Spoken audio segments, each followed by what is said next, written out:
कहानी की शुरुआत एक आलीशान बिल्डिंग से होती है जहां 25वें फ्लोर पर आज देश के 8 सबसे होनहार गेमर्स को बुलाया जाता है, जिन्हें यहां एक नए virtual reality game the call up का हिस्सा बनने के लिए बुलाया गया था, जिसे जीतने वाले प्लेयर को $1 लाख मिलने वाले हैं। इसीलिए आज ये सभी लोग यहाँ पर पहुंच जाते हैं। तभी एक रोबोटिक आवाज सबसे पहले उनका वेलकम करती है और फिर सभी के सामने पड़े टैबलेट पर सबको लॉग इन करने को कहा जाता है। इसके बाद उनसे अपनी जरूरी चीजों और कपड़ों को चेंज करके वहाँ रखा गया मोशन कैप्चर सूट पहनने को कहा जाता है। साथ ही इन लोगों को अपना एक यूनिक नाम भी दिया जाता है। और जब ये लोग कपड़े चेंज कर रहे होते हैं तो इन्हीं में से एक एडम नाम का लड़का, जो कि शरीर से थोड़ा मोटा होता है, जिसकी वजह से कुछ लोग उसका मजाक उड़ाने लगते हैं क्योंकि उसका शरीर इतने टाइट सूट के लिए बहुत बड़ा था। इसी दौरान जब सबकी नजर कार्ल के शरीर पर बने एक निशान पर पड़ती है तो वो दंग रह जाते हैं। वो लोग तैयार हो जाते हैं, जिसके बाद उन्हें एक अलग कमरे में जाने को कहा जाता है और यहाँ पर एक स्कैनर होता है जिस पर खड़े होकर इन्हें अपना यूनिक कोड बोलना है।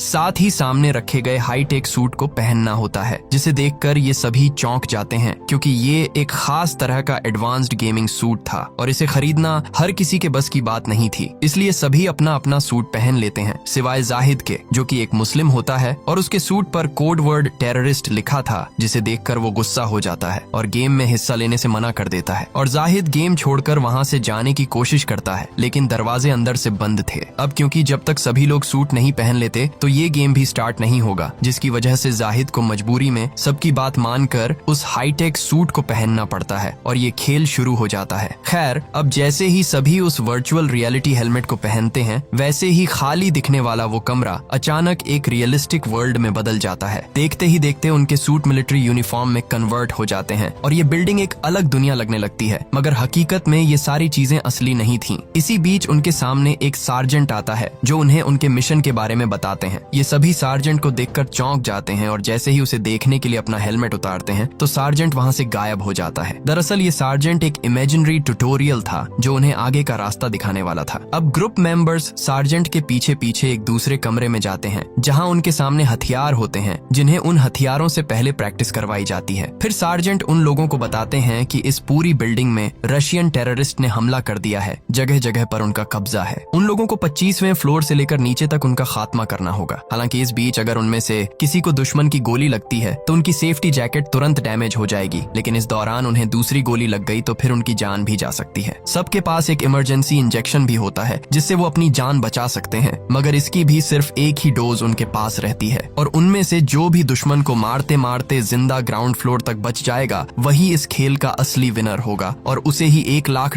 का इनाम दिया जाएगा। इसके बाद गेम का पहला लेवल शुरू हो जाता है जहाँ सब आंद्रे को फॉलो कर रहे होते हैं, क्योंकि पहले आंद्रे एक आर्मी ऑफिसर था और उसे इस तरह के हालातों से निपटने का अच्छा खासा एक्सपीरियंस था। इसीलिए आंद्रे ही पूरे ग्रुप को लीड करता है। वो लाइन में सबसे आगे बढ़ते हुए हर एक कमरे को चेक करता है। अचानक उनका सामना एक टेररिस्ट से होता है, जिसे देखकर ग्रुप के सभी लोग अपनी जान बचाने के लिए इधर उधर छिपने लगते हैं, लेकिन आंद्रे बिना डरे उसका सामना करता है और उसे मौत के घाट उतार देता है। इस टेररिस्ट के मरते ही एक आवाज सुनाई देती है और हमें पता चलता है कि इन लोगों का पहला लेवल पूरा हो चुका है, जिसके सारे पॉइंट आंद्रे को मिलते हैं क्योंकि उसने अकेले ही उसे मारा था। इस बीच जब वो लोग बॉडी को छूने की कोशिश करते हैं तो उन्हें पता चलता है कि ये भी सार्जेंट की तरह एक वर्चुअल आइडेंटिटी है। जिसके बाद वो सभी अगले फ्लोर पर जाने के लिए सीढ़ियों से उतरते हैं और यहीं इन सबको इस चीज का एहसास होता है कि अगर उन्होंने किसी भी लेवल को पूरा किए बिना डायरेक्ट नीचे जाने की कोशिश की तो उन्हें करंट के झटके लगने लगेंगे, जिससे उनकी मौत भी हो सकती है। यानी कि ये पूरा खेल भले ही वर्चुअल हो, लेकिन जो सूट इन लोगों ने पहना हुआ था वो इन्हें असली दुनिया के दर्द का एहसास दिलाता है, जिसके साथ की गई उनकी हल्की सी भी लापरवाही सीधे उन्हें मौत के मुंह में डाल सकती है। खैर, अब ये लोग अगले लेवल की तरफ बढ़ते हैं और यहाँ इन्हें पहले के मुकाबले ज्यादा एडवांस्ड वेपन मिलते हैं, जिन्हें आंद्रे एक एक करके सभी लोगों को चलाना सिखाता है। साथ ही उन सबको छिप कर दुश्मनों को छकमा देकर कैसे अटैक करना है इसकी भी ट्रेनिंग देता है। फिर सब मिलकर एक साथ दुश्मनों का मुकाबला करने के लिए निकल जाते हैं। यहाँ से पूरा ग्रुप मेन रूम में एंटर होते ही सबसे पहले मार्को की नजर एक दुश्मन पर जाती है, इसलिए मार्को उसे मारकर आगे बढ़ता है। मार्को को मारता देख ग्रुप के दूसरे लोगों में भी कॉन्फिडेंस आता है और ये सभी टेररिस्ट से लड़ने लगते हैं। इस बीच नौसिखिया एडम गलती से अपनी सारी गोलियां एक दुश्मन पर बर्बाद कर देता है, मगर उसकी एक भी गोली निशाने पर नहीं लगती, जिससे दुश्मन एडम पर हमला करने ही वाला होता है कि तभी आंद्रे आकर उसकी जान बचा लेता है। लेकिन बदकिस्मती से एक गोली उलटा आंद्रे को लग जाती है, जिससे उसकी सेफ्टी जैकेट डैमेज हो जाती है। यानी कि अब टीम का सबसे सबसे बेहतरीन खिलाड़ी खतरे में आ चुका था। वहीं दूसरी तरफ हम टेलर नाम की एक लड़की को देखते हैं जिससे इस गेम से डर लगने लगा था और वो सभी को बताती है कि इस गेम का इनविटेशन तो उसके दोस्त को मिला था, लेकिन उसकी जगह वो यहाँ आ गई। वहीं शैली नाम की एक दूसरी लड़की उसे समझाती है कि ये सिर्फ एक गेम है और उसे इससे डरने की कोई जरूरत नहीं है। जिसके बाद हम शैली के सामने एक टेररिस्ट को देखते हैं। शैली चाहकर भी उस पर गोली नहीं चला पा रही थी। तभी कार्ल वहाँ आ जाता है और उस आदमी को मारकर गेम में अपना खाता खोलता है, मगर अफसोस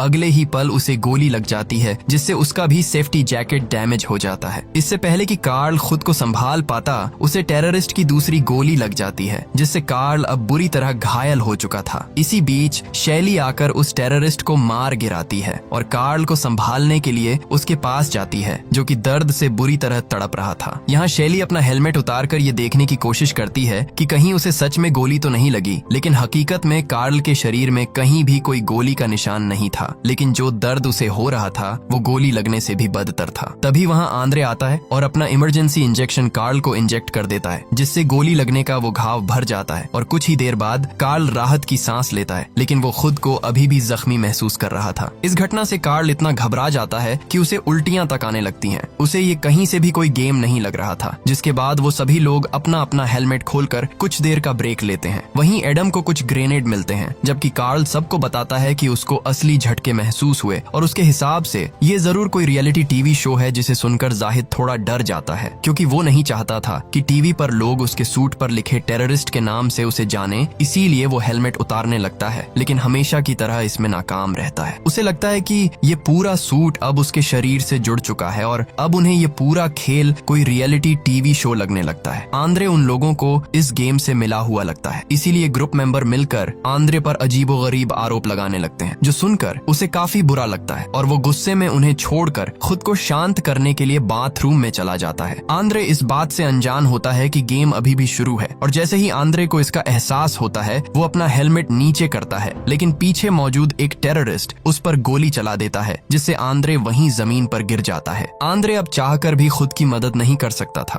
क्योंकि उसका इंजेक्शन और जैकेट पहले ही यूज हो चुका था। ऐसे में वो अपने साथियों को आवाज लगाता है और जब ये शोर बाकी लोगों को सुनाई देता है तो वो अपना हेलमेट पहन लेते हैं, लेकिन तभी एक दूसरा टेररिस्ट आतंकी एडवर्ड नाम के लड़के को गोली मार देता है जो वहीं घायल होकर गिर जाता है। पर खुशकिस्मती से उसके पास वो इमरजेंसी इंजेक्शन होता है जिसे लगाने से वो ठीक हो जाता है। दूसरी तरफ टेलर ने गेम को छोड़ने का फैसला कर लिया था। वो सीढ़ियों से नीचे जाने लगती है, पर वहाँ लगे बिजली के झटके उसके सभी प्लान फेल कर देते हैं। कुछ समय में टेररिस्ट दोनों तरफ से उन लोगों पर गोलियों की बौछार करने लगते हैं और जवाब में ग्रुप मेंबर्स भी उनका डटकर सामना करते हैं। तभी एडम बड़ी ही सूझबूझ से एक ग्रेनेड उन लोगों के ऊपर फेंकता है जिसके ब्लास्ट से बाकी बचे टेररिस्ट मारे जाते हैं और ये लेवल भी पूरा हो जाता है, जिसमें इस बार सबसे ज्यादा पॉइंट एडम को मिलता है। इसी दौरान उन लोगों को आंद्रे की चीख सुनाई देती है जो कि किसी तरह रेंगते रेंगते उन तक पहुंचने की कोशिश करता है। तभी वो अपना हेलमेट उतारता है और यहाँ उसे अपने हेलमेट में एक टाइमर सुनाई देता है जिसके खत्म होते ही आंद्रे के सिर में जोरदार बिजली के झटके लगने लगते हैं और वो वहीं दम तोड़ देता है। वही शैली उसके पास पहुंचकर उसे CPR देने की कोशिश करती है, लेकिन इसका कोई फायदा नहीं होता है। अचानक एक आवाज आती है और उन्हें अगले लेवल पर जाने के लिए कहा जाता है, लेकिन अब वो लोग आगे नहीं खेलना चाहते थे क्योंकि आंद्रे की ये हालत देखकर सब डर जाते हैं। उन्हें पता चल जाता है कि उसकी जान इसी हेलमेट ने ली है, इसलिए वो सभी हेलमेट को उतारने की कोशिश करते हैं, मगर इसका कोई फायदा नहीं होता है। फिर जाहिद एक फायर एक्सटिंग्विशर के जरिए हेलमेट को तोड़ने की कोशिश करता है, लेकिन हेलमेट इतना मजबूत होता है कि वो टस से मस नहीं होता। इसी दौरान वहाँ पर सार्जेंट आ जाते हैं जो नियम तोड़ने के लिए जाहिद को खूब मारते हैं, जिसके बाद वो उन लोगों को बिना गेम ओवर किए ऐसा न करने की सलाह देते हैं, वरना इसका अंजाम उन्हें खुद भुगतना पड़ेगा। अब सार्जेंट की बातें सुनकर वो सभी थोड़ा डर जाते हैं और शांति से आगे बढ़ने का फैसला करते हैं, जिसके बाद वो लोग साथ मिलकर कई लेवल को पार करते हैं। हर लेवल में उन्हें एक अलग चुनौतियों का सामना करना पड़ता है। वही एक लेवल में वो एक ऐसे रूम में एंटर होते हैं जहाँ पर गैस लीक हो रही थी, इसीलिए वो गन की जगह हाथों का इस्तेमाल करते हैं। जहाँ उन्हें अब चाकू से अपने दुश्मनों का सामना करना था, इसीलिए उन्हें अपने दुश्मनों को बिल्कुल करीब से मारना पड़ता है। इसी तरह उन्हें अलग अलग लेवल फेस करने पड़ते हैं, जिसके बाद सभी नीचे के फ्लोर पर जाते हैं जहाँ दुश्मन उनका स्वागत AK-47 से करते हैं। इस गोलाबारी में उन लोगों की सेफ्टी जैकेट भी डैमेज हो जाती है, साथ ही एडम और कार्ल को गोली लग जाती है, लेकिन एंड वक्त पर शेली और मार्को उन्हें इमरजेंसी इंजेक्शन देकर ठीक कर देते हैं। अब दुश्मनों को मारने के बाद जब ये लेवल खत्म होता है तो सभी कुछ समय के लिए ब्रेक लेने का फैसला करते हैं। तभी जाहिद की नजर शीशे के दूसरी तरफ की दुनिया पर जाती है, जिससे उन्हें रात होने का पता चल जाता है। खैर, अब वो लोग भी काफी थक चुके थे, लेकिन जाहिद एक बार फिर से वहाँ से भागने की कोशिश करता है और एक भारी भरकम सामान से बिल्डिंग की खिड़की को तोड़ने लगता है। कुछ हद तक वो इसमें कामयाब भी हो चुका था, लेकिन तभी अचानक वहाँ सार्जेंट आ जाते हैं, जो जाहिद को इतनी बुरी तरह से मारता है कि उसका पैर टूट जाता है और ये चोट उसे हकीकत में लगी थी, यानी कि अब जाहिद पर वो इंजेक्शन भी काम नहीं कर सकता। वहाँ मौजूद बाकी लोग जाहिद की ऐसी हालत देखकर उसे एक फर्नीचर के पीछे छिपाकर आगे बढ़ने का डिसाइड करते हैं, मगर बदकिस्मती से कुछ ही देर बाद ब्लड लॉस होने की वजह से जाहिद की मौत हो जाती है। जिसके बाद अगले लेवल पर जब वो सभी पहुंचते हैं तो उन्हें कुछ नए हथियार दिखाई देते हैं। मार्को और बाकी लोगों में उन हथियारों को लेकर बहस होने लगती है, जिसका फायदा उठाकर एक टेररिस्ट मार्को पर हमला कर देता है और उसे गोली लग जाती है। इस घटना से पूरा ग्रुप अलर्ट हो जाता है। इस बीच टेलर उन लोगों से बचने के लिए बाथरूम में छिप जाती है। वहीं शेली अपने इमरजेंसी इंजेक्शन से मार्को की जान बचा लेती है। तभी उन लोगों को पता चलता है कि टेलर उन सब के साथ नहीं है, इसलिए वो लोग उसे ढूंढने के लिए निकल जाते हैं। दूसरी तरफ हम टेलर के पास एक टेररिस्ट को आते देखते हैं, जो बाथरूम के हर एक दरवाजे को चेक कर रहा था। और अब अगली बारी टेलर की होती है, लेकिन तभी शैली आकर उसकी जान बचा लेती है। जिसके बाद उनका ये लेवल भी पूरा हो जाता है, जहां एडवर्ड सबसे ज्यादा पॉइंट के साथ लीडर बोर्ड पर टॉप पर होता है। अब हम इन सभी को एक दूसरे से बातें करते देखते हैं, जहां बातों ही बातों में इन सबको एहसास होता है कि वो सभी अपने घर में अकेले हैं, उनके आगे पीछे कोई नहीं, और शायद इसी वजह से इन लोगों को यहाँ इनवाइट किया गया है। यानी अगर उन्हें कुछ हो भी जाए तो उनका हाल चाल लेने कोई नहीं आने वाला। कुछ ही देर बाद वो लोग अपना अगला लेवल पार करने के लिए निकल जाते हैं, जहां उन्हें सार्जेंट एक टेररिस्ट को मारते हुए दिखते हैं। दरअसल सार्जेंट के हिसाब से बेसमेंट में एक बॉम्ब लगाया गया है, जो कुछ ही देर में फटने वाला है, जिसे रोकने के लिए उन लोगों को इस हॉस्टेज से उसका कोट उगलवाना पड़ेगा। इसलिए एडवर्ड उस आदमी से कोट निकलवाने के लिए बिजली के झटके देने लगता है, जिस पर वो आदमी उसके सामने गिड़गिड़ाता है, लेकिन एडवर्ड नहीं मानता है। तभी हम उस आदमी के मुंह से एक शब्द सुनते हैं, जिसे एडम बॉम्ब का डिफ्यूज कोड समझकर सिस्टम पर लिख देता है। लेकिन जैसे ही एडम ये कोड डालता है,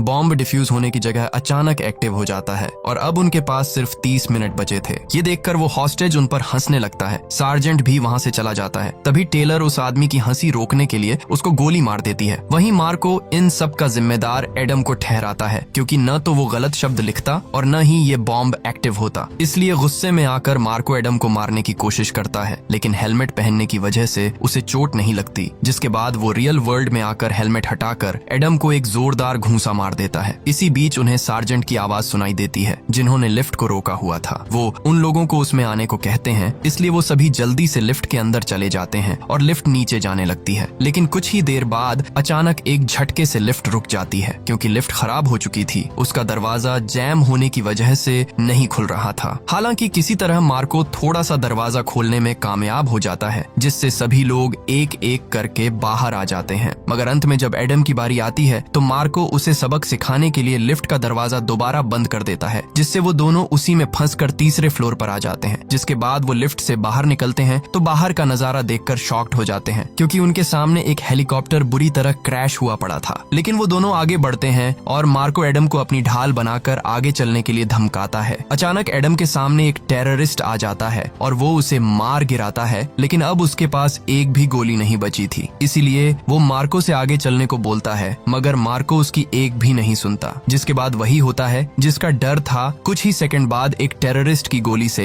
एडम वहीं मारा जाता है। दूसरी तरफ चौथे फ्लोर पर हम बाकी के लोगों को देखते हैं, जिनके हाथ कुछ एडवांस्ड हथियार लग जाते हैं। वो सभी उन्हें रख ही रहे होते हैं कि अचानक एक टेररिस्ट कमरे में स्मोक ग्रेनेड फेंक देता है, जिससे पूरा कमरा धुएं से भर जाता है। ये सब देखकर कार्ल को अपने पास्ट की याद आ जाती है। दरअसल उसके शरीर पर जलने का वो निशान एक दर्दनाक दुर्घटना थी, जिसमें उसकी गर्लफ्रेंड की मौत हो चुकी थी। इस पूरी घटना का जिम्मेदार कार्ल आज भी खुद को मानता है और अब ऐसे में ये धुआं देखकर उसे सब कुछ फिर से याद आने लगता है। शैली किसी तरह उसे समझाकर अपने साथ लेकर चली जाती है, जहां वो लोग दुश्मनों का सामना करते हुए ग्राउंड फ्लोर तक पहुंच जाते हैं। यानी कि अब वो लोग इस खेल के अंतिम पड़ाव पर थे, लेकिन अब उनके पास गोलियां लगभग खत्म हो चुकी थी। इसलिए टेलर हथियार की खोज में दूसरे कमरों को चेक करने लगती है, जहां उसे कुछ इमरजेंसी इंजेक्शन मिलते हैं। वो इन इंजेक्शन को लेकर जा रही होती है कि तभी वहां मार्को आ जाता है और टेलर से वो इंजेक्शन मांगने लगता है। टेलर इंजेक्शन देने से मना कर देती है तो मार्को उससे गोली मार देता है, जिससे टेलर की मौके पर ही मौत हो जाती है।